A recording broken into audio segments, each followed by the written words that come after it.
अस्सलाम वालेकुम दोस्तों, मेरा नाम है मोहम्मद सुलेमान और आप देख रहे हैं सुलेमान आइडियोलॉजी। दोस्तों, पिछली वीडियो में हमने बात की थी कि पाकिस्तान के जो जर्नैल जिन्होंने मार्शल लॉ लगाया, उन लोगों ने अपने सियासी मुखालफिन के साथ अपने दौरे हुकूमत में क्या बर्ताव किया। तो सबसे पहले हम बात कर लेते हैं जनरल अयूब खान के मुतल्लक। जनरल अयूब खान के मुतल्लक उनके अपने पर्सनल सेक्रेटरी कुदरतुल्लाह शहाब खान साहब लिखते हैं कि जब हम जनरल अयूब खान के साथ गए 1960 में सऊदी अरब में, तो वहाँ पर जब खाना काबा उनके लिए खोला गया तो उन्होंने दो दो नवाफल चारों दीवारों की तरफ मुंह करके अदा किए और उसके बाद उन्होंने वहाँ पर जो दुआ मांगी वो ये थी कि ए खुदा कभी भी हमारा भारत के सामने सर खम ना होने देना। और फिर तारीख ने ये देखा कि उन्हीं के दौर में जब 1964 में वो पाकिस्तान के दोबारा से सदर मुंतखब हुए आइनी तरीके से, तो उसके बाद फिर 1965 में जब जंग हुई तो वाकई में ये देखा गया कि हमारा भारत के सामने सर नहीं झुका। उसके बाद अगर उनके घर के मामलात को देखा जाए कि उनका घरेलू रहन सहन कैसा था, तो इसके बारे में भी कुदरतुल्लाह शहाब खान साहब लिखते हैं कि जब हम अक्सर उनके घर जाते तो मैंने कभी भी उनकी जो बेटियां थी या फिर उनकी बीवी थी उनके सर से दुपट्टा उतरा नहीं देखा। और उन्होंने मजीद बयान किया कि एक दफ़ा मेरी बीवी जब उनके घर गई तो उनकी बेटियों ने ये बताया कि हम अक्सर अपने बालों और अपने दुपट्टे के दरमियान एक चुटकी मंसूब करके रखते हैं ताकि गलती से भी जो हमारा दुपट्टा है वो नीचे ना उतरे सर से। ये उनके ज़ाती मामलात थे और उनका मुल्क के लिए जो किरदार था वो आप देख सकते हैं। इसके अलावा भी बहुत ज़्यादा बातें हैं जो कि उन्होंने मुल्क के हक़ में की, लेकिन क्योंकि वो सियासत के अंदर आ जाती हैं तो मैं यहाँ पर उसको डिस्कस नहीं करूँगा। इसके बाद हम बात कर लेते हैं जनरल ज़ियाउल हक के मुतल्लिक़। जनरल ज़ियाउल हक के मुतल्लिक़ जब हम बात करने जा रहे हैं तो यहाँ पर मैं आपको दोबारा से बताऊँगा कि ये वो जर्नैल था जिसने मुल्क की सियासी मामलात में बहुत कुछ किया। भुट्टो को कत्ल भी करवाया, इसके साथ साथ अच्छे काम भी बहुत ज़्यादा थे। लेकिन क्योंकि अब मैं बात करने जा रहा हूँ मुल्की दिफा के मुतल्लिक़ कि क्या मुल्क के मामलात में भी ये गद्दार थे, तो 1980 में 1979 में जब रूस ने अफगानिस्तान पर हमला किया, ज़ियाउल हक के मुतल्लिक़ हमने ये देखा है कि उस वक्त जो मुजाहिदीन थे जो कि तालिबान थे या फिर जो पाकिस्तान के तालिबान थे जो कि अब पाकिस्तान से मुतनफ़र हो चुके हैं, उन लोगों को फ्री हैंड करने में ज़ियाउल हक का बहुत बड़ा किरदार था। अमेरिका पुष्टपनाही कर रहा था, डायरेक्ट जंग में नहीं आ रहा था, लेकिन वो पीछे से चाहता था कि रूस की जो टांगे हैं वो एक बार तोड़ दी जाएं। उस वक्त रूस सोवियत यूनियन था, फिर इसकी छोटी छोटी रियासतें जब बनी। अफगानिस्तान में ज़ियाउल हक ने बहुत बड़ा किरदार अदा किया। उस वक्त फ्री हैंड करके तालिबान को भेजा गया था, यहाँ पर ट्रेनिंग भी कराई गई, सब कुछ किया गया।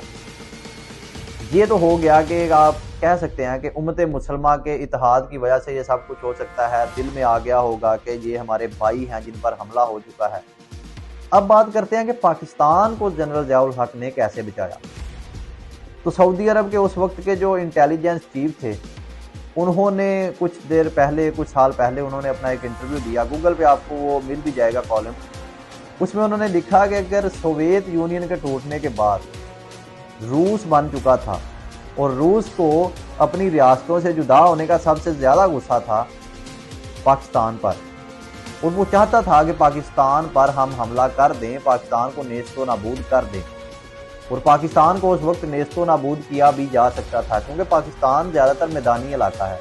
अफगानिस्तान में रूस और अमेरिका को इस वजह से नाकामी का सामना करना पड़ा क्योंकि वो मैदानी इलाका नहीं, वो चट्टानों वाला इलाका है और वहाँ पर तो तालिबान को बहुत ज़्यादा तजर्बा हासिल है। लेकिन पाकिस्तान क्योंकि मैदानी इलाका है तो मैदानी इलाके पर जंग करना चट्टानों की निस्बत बहुत ज़्यादा आसान होता है, तो वो पाकिस्तान पर हमला कर सकता था। लेकिन क्यों नहीं किया, वो भी सऊदी इंटेलिजेंस के जो चीफ थे उन्होंने खुद ही बता दिया। उन्होंने कहा कि जनरल ज़ियाउल हक के किरदार को देखते हुए, उनकी शख्सियत से डरते हुए रूस ने ऐसा कदम नहीं उठाया। ये वो लोग हैं जिनकी वजह से हम आज बच चुके हैं। हमारे यहाँ बहुत ज़्यादा इख्तलाफ किया जाता है इन जर्नैलों के मुतल्लिक़। इनके सियासी मुखालफिन सिर्फ अपने मकसद के लिए बहुत कुछ बोल जाते हैं इनके खिलाफ, लेकिन मैं ये समझता हूँ कि ऐसे मामलात में जब मुल्क की बात आए तो हमें एक पेज पर होना चाहिए। हम नहीं देखते कि हम बातें क्या कर रहे हैं, हम सिर्फ अपने सियासी मकसद को देखते हुए, अपनी अनाओं को देखते हुए, जिस तरह से आजकल मामला चल रहे हैं, अपनी ज़ाती अना की बुनियाद पर अदालतों को मुतनफ़र किया जा रहा है, उनको मुतनाज़ बनाने की कोशिश की जा रही है। इमरान खान भी ज़िद पर है, नवाज शरीफ भी ज़िद पर है। दोनों लोग ये नहीं सोच रहे कि हमारे जो पीछे लगे हुए हैं वो अवाम है, हमने अवाम का सोचना है, बल्कि वो अपने अपने लिए सोच रहे हैं कि मैं उसके पास नहीं जा सकता। शहबाज शरीफ कहता है मैं उसके पास नहीं जा सकता। अब मुज़ाकरात चल पड़े हैं तो वो भी उन्होंने नीचे लोगों को भेजा है, खुद डायरेक्ट आकर बात नहीं करना चाहते। फिर भी तीसरी बात कर लेते हैं जनरल मुशर्रफ के मतलब। जनरल मुशर्रफ को तो बहुत ज़्यादा क्रिटिसाइज किया जाता है इस मामले में, क्योंकि उन्होंने मस्जिदों पर हमले किए, उलमा इकराम पर हमले कराए गए, और उनके दौर में बहुत कुछ ऐसा हुआ जो यहाँ पर बयान भी नहीं किया जा सकता।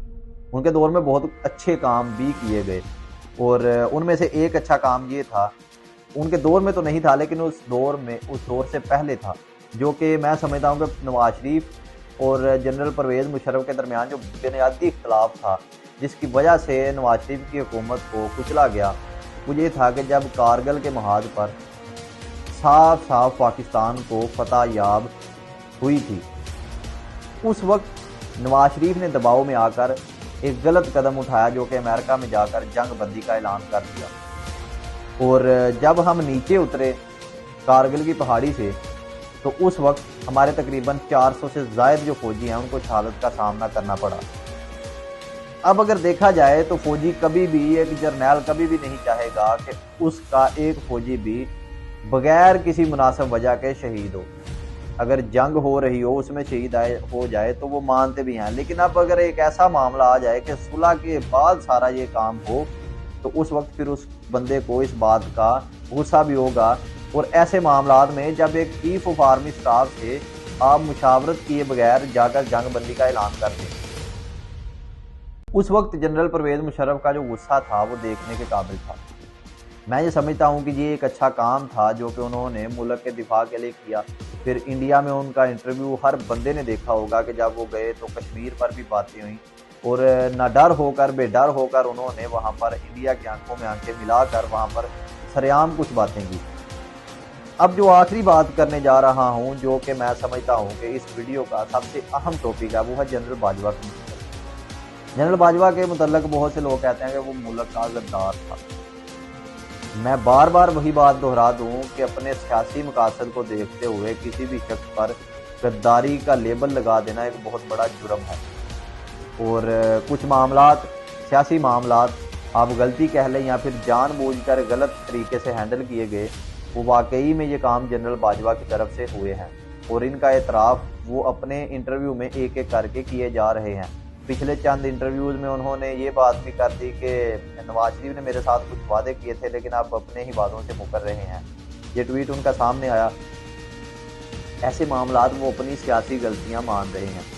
हामिद मीर का एक इंटरव्यू आता है, उसमें वो कहते हैं कि जनरल बाजवा ने हमें ये कहा कि हम 25 सहाफ़ी साथ थे, और कहा गया कि हमारे पास तो टैंक में डलवाने के लिए डीजल भी नहीं, हम तो जंग लड़ ही नहीं सकते।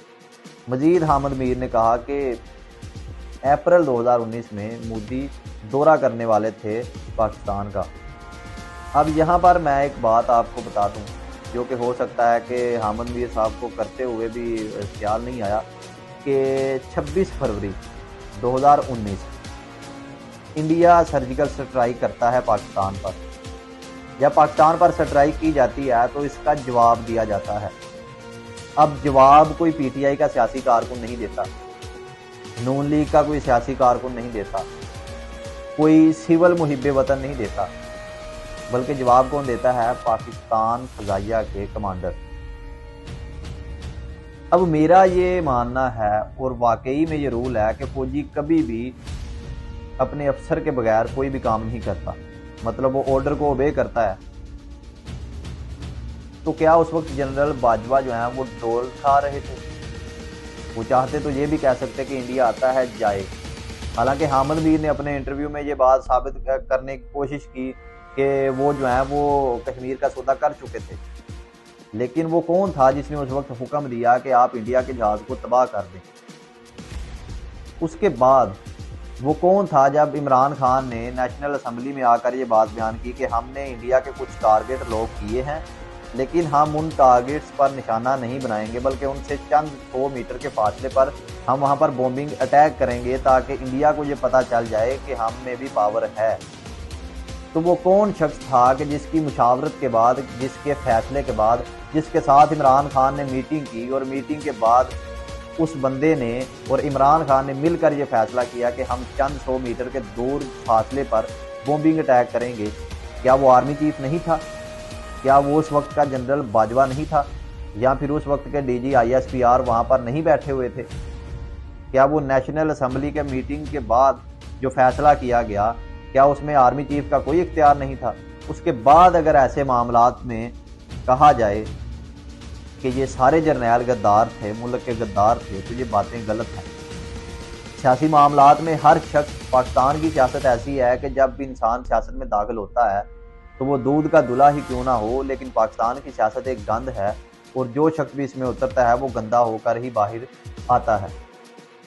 अब वो लोग जो कि सियासतदान हैं वो कुछ थोड़ा सा कम गंदा होते हैं, उसकी वजह ये है कि वो अपनी गंदगी को छुपा लेते हैं। लेकिन क्योंकि एक वर्दी वाला जब वर्दी से नीचे उतर जाता है, वर्दी को अपने जिस्म से उतार देता है, तो फिर उसको वही सियासतदान गंदा करते हैं। जिस तरह जनरल बाजवा को आजकल गंदा किया जा रहा है, जनरल ज़ियाउल हक को आज भी गंदा किया जाता है। वो कभी PTI वाले कह देते हैं कि नवाज शरीफ की जो ये बाकियात हैं वो जनरल ज़ियाउल हक से निकली हुई हैं। जनरल मुशर्रफ के मुतल्लिक भी यही बातें की जाती हैं। तो जो वर्दी वाले हैं उनकी वर्दी उतरते ही उनको गंदा किया जाता है और इंतहाई किस्म का गंदा किया जाता है। उम्मीद करता हूँ आज की वीडियो आपको ये अच्छी लगी होगी। इंशाल्लाह मिलते हैं नेक्स्ट वीडियो में, तब तक के लिए अल्लाह हाफिज़।